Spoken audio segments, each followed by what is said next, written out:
All right, everybody, welcome back to the channel. Here we are, part three, too far under the plane. Okay? I'm really enjoying this series because I think there's a lot of information that we can get valuable out of this. And I just haven't seen enough of it on YouTube, online, etc. More of our fixes are generally over the top fixes. So I thought I'd do a series to help out the person that is too far under the plane. So if we looked at part one, we learned how to stabilize the body. Go check that video out if you haven't seen it before. Part two that we did last time is we went into changing up the ball position, changing the handle and the forearm lines, opening the face to the shaft, and learning how to start a golf ball for the right-handed player left of the target and curve it right. So that gives us the ability to where we now know two places. We know what too far under feels like, and opposite, now we know what over feels like. That's going to give us the ability now here, as we get into part three, to be able to neutralize this, start to bring the pieces back to center. All right, so ways that we can start to neutralize a player's pattern. And here's some of the drills that I like to do, because even after we get a lot of these pieces correct, I still see a few problem areas pop up. And the majority of the problems that I see that still create that path that goes too far out to the right and could potentially create thin shots, overdraws, and pushes is the player getting their arms trapped too far behind them. So you can see when my arms get trapped too far behind me and my trail hip and my trail knee move forward, I'm basically left with my access to turn, and there's a lot of throw down here at the bottom. So it kind of looks something like this. If you're that player, which I know a lot of us, I see this all the time on the lesson tee, here's the places that I would start. So understanding this firstly is when the arms get trapped behind us, we have access to still rotating the body. Because of how much shorter the radius gets now, this is why the trail leg has to move in, because we've shortened the trail arm, which has now shortened the golf club. So something has to make up for that space. And then we get told that we have an early extension problem. I think we have a problem of getting the arm stuck too far behind us that can create that early extension problem. We could say it's the chicken or the egg. Here's some ways that we can start to feel it. So we have access to a couple of shoulder movements that help us to project our arms at speed. So we have access to the trail arm. We would have abduction of this shoulder, which moves this arm. Then we have adduction, which would move it forward towards the target. And we have the same thing with the lead arm. We have abduction around, adduction moves it backwards. The first thing I'd say is let's get comfortable with what that feels like, because a lot of it is almost going to feel like a backhand in tennis. So if you thought about a backhand in tennis right here, my lead arm would be adducting into my chest, and I'd fire that around me inside of this inclination. So a great starting point is going into a split stance drill to be able to create that feel. So if I take my normal setup here without a club, I've got this line right here in the middle of my feet. I'm going to pull my trail foot back to where it's straight, bring it a little bit closer to this center line. And the first thing I'm going to do is I'm going to take my lead arm, looking at the camera, move it into my chest without moving the head, take my trail arm and move it behind me. So you can see how I'm still looking at the camera. Now from here, I'm going to take my lead arm and do the opposite. I'm going to start to move that around me. So I'm going to move it away from my chest looking at the camera. I'm going to take my trail arm and move it into my chest. So practicing this feel right here inside of my spine's inclination gives me a feel of what it's like to actually have my arms traveling more out in front of me versus behind me, which creates our thin blocks and our hooks, maybe even heavy. Now, what we can do with this is once we have access to that feel, is we can turn this into a drill, and it can be a drill that we use with progression. So we would take our normal stance. We're going to neutralize everything. We're not going to be projecting open. We're going to neutralize. The handle will be slightly forward. The forearms and the shoulders will be square. And what I'm going to do from here is I'm going to do exactly what I did in the demonstration. We're going to go inside of a split stance. So I'm going to go trail foot back, trail foot in closer to the center line. I'm even okay if you angle this trail foot out.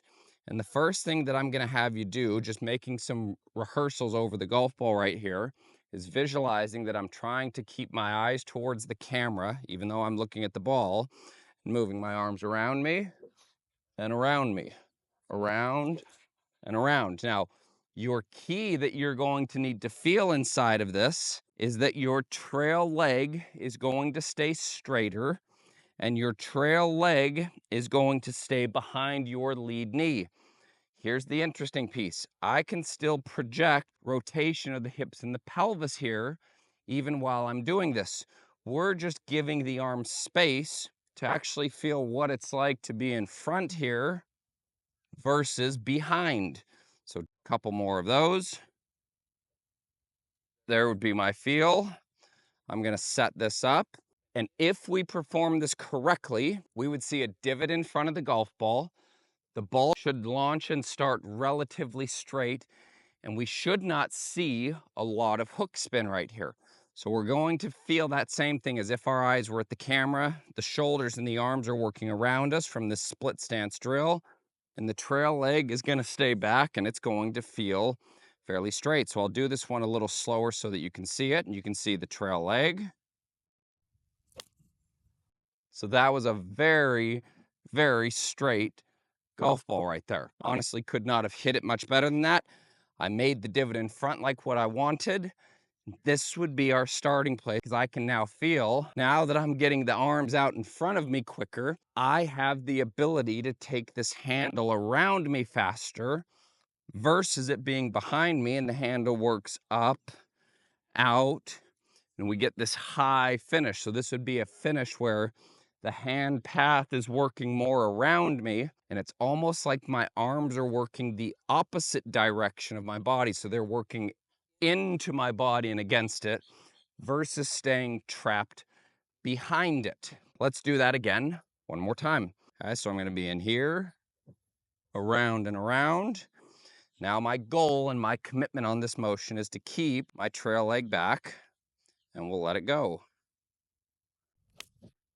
That again was another perfect strike. So again, none of these golf balls are starting to the right, and I've made a divot well in front and hit it solid every single time. Here is the progression piece to this. As we start to get more comfortable with this drill, and you might have to stay on this for a while, it is still to this day, for my issue that I've had, it's still a drill that I go back to all the time. It just gives me the feel that I need from being a player that had my arms behind me for so long and not being able to create all of this crazy movement to try and get them back in front, to be able to hit the ball solid and project it straight. Here's the drill stance.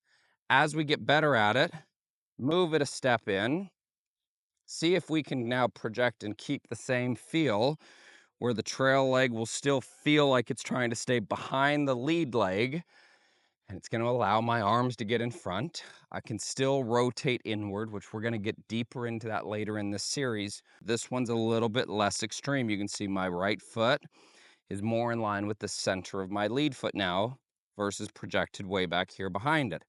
And I'm going to create that same feel, keeping the right leg back, neutral setup. We'll let it go. And that again was a perfect strike where the golf ball did not start too far to the right. Started fairly straight, even slightly left. This gives us the ability to start to free ourselves up. Now on this last one, we're going to do it from an even less extreme example. So here's where I started. Here was drill one, or here was progression level one, level two, and now level three. I'm going to bring my right toe kind of in line with where the knuckle on my big toe would start. So I can see that reference. I'm still slightly closed. I can feel the trail leg extends back. I'm going to feel like it stays back so that my arms have room to get down to it. We'll give it a go. And that again was another dead straight golf ball, perfect contact. Divot was well in front, and I can feel how much different my inclination is coming into the golf ball because I'm looking at the golf ball with my eyes on this tilt versus looking at the golf ball where my eyes are parallel to the ground. So those are some of the key pieces and the key awarenesses to this feel, and why I think this is an integral piece for a lot of players to be able to start to get the club more on plane. Our arms create a lot of speed. Let's let them create speed from a better place so that they're not just trying to find a way to get the golf club to the ball, to where we might see excessive forearm rotations, or we could call it twisting the grip, whatever we want to call it. Plain and simply, it becomes harder to control the swing direction, becomes harder to control the face to path, and it becomes harder to time the strike. So here's an easy way to do it. This is part 3. Give this a go. We'll build on this. I'll see you next time. Thanks for watching. I hope you enjoyed this video here. If you haven't, please click that subscribe button. You can also click the bell right there, and that's going to notify you every time that I release a new YouTube video. Also, if you haven't, check out that last video that I did. It's right here, pinned to the screen. Thank you so much for your support. I really do appreciate you watching. If you have any questions, any comments, please leave those below, and I will make sure I get back to each and every one of you. So, thank you again. Appreciate your support. We'll see you next time.